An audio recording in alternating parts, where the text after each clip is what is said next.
Isaiah chapter 40. Comfort, O comfort, my people, says your God. Speak tenderly to Jerusalem and cry to her that she has served her term, that her penalty is paid, that she has received from the Lord's hand double for all her sins. A voice cries out, "In the wilderness prepare the way of the Lord. Make straight in the desert a highway for our God. Every valley shall be lifted up, and every mountain and hill be made low. The uneven ground shall become level, and the rough places a plain. Then the glory of the Lord shall be revealed, and all flesh shall see it together, for the mouth of the Lord has spoken." A voice says, "Cry out." And I said, "What shall I cry?" All flesh is grass. Their constancy is like the flower of the field. The grass withers, the flower fades. When the breath of the Lord blows upon it, surely the people are grass. The grass withers, the flower fades. But the word of our God will stand forever. Get you up to a high mountain, O Zion, herald of good news. Lift up your voice with strength, O Jerusalem, herald of good news. Lift it up, do not fear. Say to the cities of Judah, "Here is your God." See, the Lord God comes with might, and his arm rules for him. His reward is with him, and his recompense before him. He will feed his flock like a shepherd.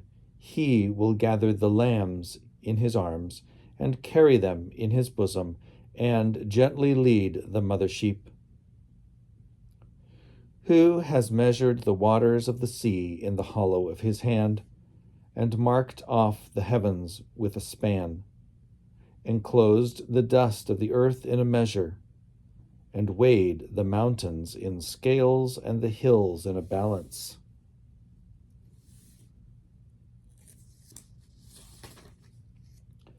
Who has directed the Spirit of the Lord, or, as his counselor, has instructed him? Whom did he consult for his enlightenment, and who taught him the path of justice? Who taught him knowledge and showed him the way of understanding? Even the nations are like a drop from a bucket, and are accounted as dust on the scales. See, he takes up the isles like fine dust. Lebanon would not provide fuel enough, nor are its animals enough for a burnt offering.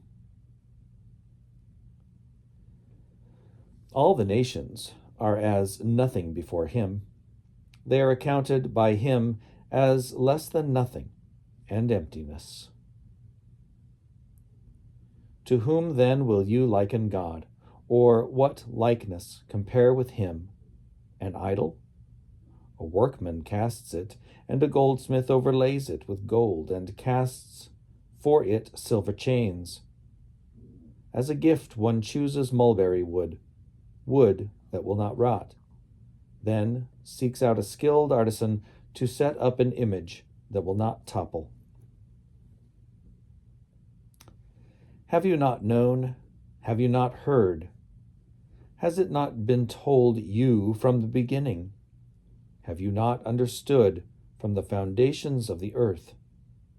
It is he who sits above the circle of the earth, and its inhabitants are like grasshoppers, who stretches out the heavens like a curtain and spreads them like a tent to live in, who brings princes to naught and makes the rulers of the earth as nothing.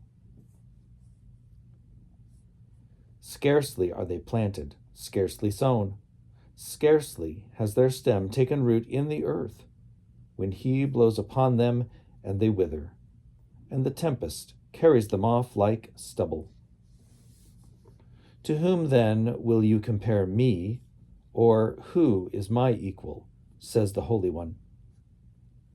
Lift up your eyes on high and see. Who created these? He who brings out their host and numbers them, calling them all by name. Because he is great in strength, mighty in power, not one is missing. Why do you say, O Jacob, and assert, O Israel, my way is hidden from the Lord, and my right is disregarded by my God? Have you not known? Have you not heard? The Lord is the everlasting God, the creator of the ends of the earth. He does not faint or grow weary. His understanding is unsearchable.